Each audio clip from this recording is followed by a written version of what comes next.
Shalom Bapak Ibu Saudara yang terkasih di dalam nama Tuhan Yesus. Pada hari ini kita akan belajar firman Tuhan. Dan firman Tuhan pada siang hari ini terambil di dalam Yohanes pasal 3 ayat 16. Alkitab berkata, "Karena begitu besar kasih Allah akan dunia ini, sehingga Ia telah mengaruniakan anaknya yang tunggal, supaya setiap orang yang percaya kepadanya tidak binasa, melainkan beroleh hidup yang kekal." Saudara, dari ayat ini ayat yang sangat terkenal sekali, ayat yang sering dipakai untuk memperkenalkan Kristus, memperkenalkan kasih Kristus kepada orang-orang di sekitar kita. Yohanes 3 ayat 16 mengatakan bahwa karena begitu besar kasih Allah akan dunia ini, akan kita, maka Bapa memberikan anaknya kepada kita supaya kita semua diselamatkan, saudara. Nah, dari ayat ini kita bisa menangkap sesuatu yang dikerjakan oleh Allah Bapa. Allah Bapa memberikan anaknya supaya dosa-dosa kita dihapuskan. Allah Bapa memberikan Kristus kepada kita melalui pengorbanannya di kayu salib, supaya nama kita, nama saya dan Bapak Ibu Saudara tercatat di kitab kehidupan. Kalau kita simpulkan, Bapa yang kita sembah itu mempunyai karakteristik adalah Allah pemberi, saudara. Dia memberikan kepada manusia putranya yang tunggal. Saudara bisa bayangkan, yang Bapa berikan bukan sebuah benda, bukan sebuah pemberian yang sifatnya sementara, tetapi yang Bapa berikan kepada kita adalah putranya yang tunggal. Kematian Kristus di kayu salib, Yesus Kristus, Bapa berikan kepada kita supaya melalui pengorbanan Kristus kita bisa selamat. Nama kita terdaftar di kitab kehidupan. Bapa memberikan yang terbaik untuk kita. Nah, inilah karakteristik Bapa kita. Bapa memberikan anaknya yang tunggal. Allah Bapa kita, Allah yang kita sembah adalah Allah yang mempunyai karakteristik memberi. Di dalam Kejadian pasal pertama, karakteristik Allah Tritunggal, Allah Bapa, Allah Putra Yesus Kristus, dan Allah Roh Kudus begitu erat dengan yang namanya giving, saudara. Begitu erat karakteristik Allah Tritunggal kita dengan yang namanya memberi. Ketika Allah Bapa berfirman, Allah Putra Yesus Kristus dan Allah Roh Kudus, ketiga pribadi ini muncul di dalam penciptaan. Mereka memberikan kepada manusia dunia yang sudah dibentuk dari hari pertama sampai hari yang ke-6. Dan pada hari yang terakhir Tuhan menciptakan manusia. Nah, saudara bisa bayangkan, di perjanjian baru Allah kita Allah pemberi, putranya yang tunggal diberikan supaya kita selamat. Di perjanjian lama Allah kita karakteristiknya adalah Allah pemberi, di mana Allah menciptakan dunia ini dari belum berbentuk sampai berbentuk. Ada langit, ada laut, ada cakrawala, ada tumbuh-tumbuhan, ada binatang, dan semuanya Tuhan berikan kepada manusia.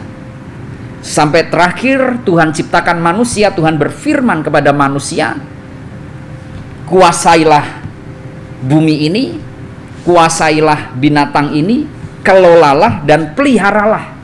Nah, saudara, karakter Allah kita dari perjanjian lama sampai perjanjian baru, Allah yang tercatat di dalam Alkitab kita secara teologis, sifat ilahi Allah yang mencolok adalah karakter memberi. Nah, karakter ini harusnya kita hidupi di dalam kehidupan kita. Kalau ada pepatah, pohon itu kalau berbuah, buahnya jatuh gak jauh dari pohon tersebut. Makanya seperti apa pohon tersebut menentukan seperti apa kualitas buah tersebut. Begitu juga kalau Allah kita adalah pribadi yang suka memberi, suka menolong, sudah seharusnya kita sebagai pribadi juga memiliki karakter ini, yaitu karakter suka memberi, menolong orang-orang yang membutuhkan. Tuhan sudah memberikan bumi kepada kita, Tuhan sudah memberikan keselamatan kepada kita. Karena itu mari di dalam hidup kita juga kita mempunyai spirit ini untuk kita bagikan kepada sesama dan kepada Tuhan. Nah saudara, tahukah saudara bahwa memberi itu mendatangkan sukacita? Di dalam Kisah Para Rasul pasal 20 ayat 34 sampai 35, Alkitab berkata, "Kamu sendiri tahu bahwa dengan tanganku sendiri aku telah bekerja untuk memenuhi keperluanku dan keperluan kawan-kawan seperjalananku.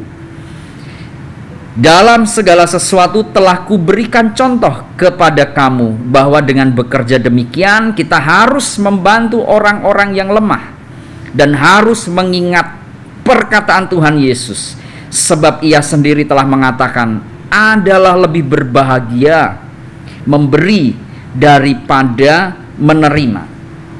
Saudara, di dalam Kisah Para Rasul pasal 20 ayat 34 sampai 35, Rasul Paulus dengan tegas mengatakan bahwa dengan tanganku sendiri aku bekerja untuk memenuhi keperluanku dan kawan-kawan seperjalananku. Saudara, di ayat ini menceritakan bahwa ketika Rasul Paulus memberitakan Injil di berbagai tempat, Rasul Paulus mempunyai tim pelayanan yang ada. Dan yang menarik pada waktu itu, organisasi gereja belum terbentuk, organisasi misi belum terbentuk. Jadi mau tidak mau Rasul Paulus membentuk organisasinya sendiri, mencukupkan keuangan organisasinya sendiri untuk berlayar ke daerah A, daerah B, pulau C, sampai pulau-pulau yang lain dengan uang yang dia miliki. Nah, bagaimana caranya Rasul Paulus ini mencari uang? Selain ada pihak-pihak yang berdonasi, Rasul Paulus ini juga bekerja. Alkitab mengatakan bahwa Rasul Paulus punya side job, dia berjualan tenda pada waktu itu. Dia jual tenda, kemudian dari uang yang dia dapat dari hasil penjualan, dia kumpulkan untuk mendanai misinya. Alkitab berkata bahwa Rasul Paulus bekerja dengan tangannya sendiri.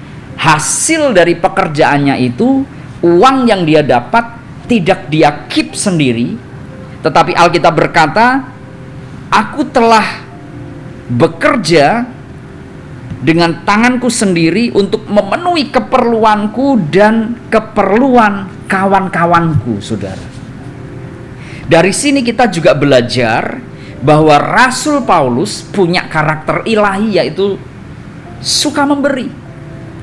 Ketika dia bekerja, hasilnya tidak dia makan sendiri, hasilnya tidak dia nikmati sendiri, tetapi hasilnya juga dia bagikan kepada kawan-kawannya yang menemani dia di dalam penginjilan yang ada.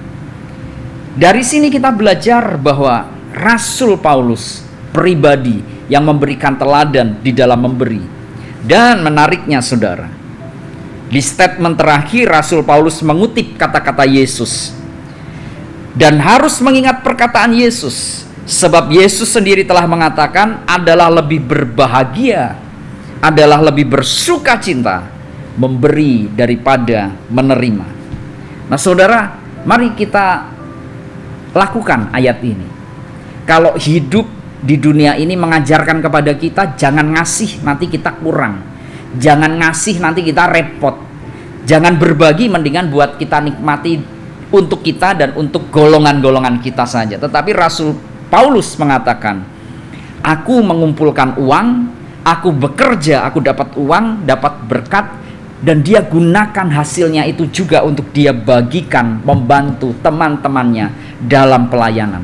Sebab bagi Rasul Paulus, dia kutip perkataan Yesus, adalah lebih berbahagia memberi daripada menerima.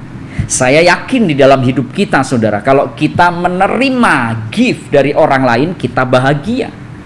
Kalau kita ulang tahun, kita dikirimin kue ulang tahun, kita bahagia.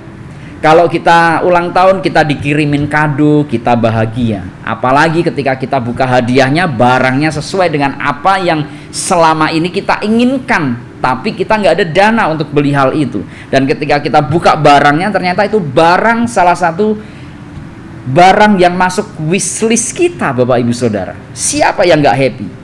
Tetapi tahukah saudara, ada kebahagiaan yang levelnya lebih tinggi yang kita bisa dapatkan, yaitu bukan ketika kita mendapatkan atau diberi sesuatu, tetapi ketika kita membantu atau memberi kepada orang-orang yang membutuhkan. Saya yakin dan percaya ketika kita menolong orang lain dengan sebuah pemberian dan melihat muka mereka yang tersenyum, melihat air mata mereka yang menetes ketika kita bantu, saya yakin sukacita itu bisa lebih besar daripada ketika kita mendapatkan sesuatu dari orang lain.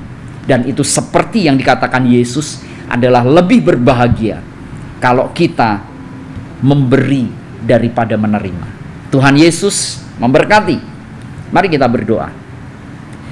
Tuhan Allah Bapa kami yang kami sembah di dalam nama Tuhan Yesus, ajari kami untuk mengalami sukacita Tuhan melalui kami berbagi kepada orang lain, baik itu melalui waktu kami, talenta kami, keuangan kami, kepedulian kami. Ajari kami untuk membagikannya kepada orang lain. Kami yakin dan percaya ada mujizat bahwa ketika kami memberi, kami akan penuh sukacita. Terima kasih Bapa, meteraikan firman-Mu di dalam hati kami dan ajari kami untuk melakukannya. Di dalam nama Tuhan Yesus kami berdoa dan bersyukur. Amin.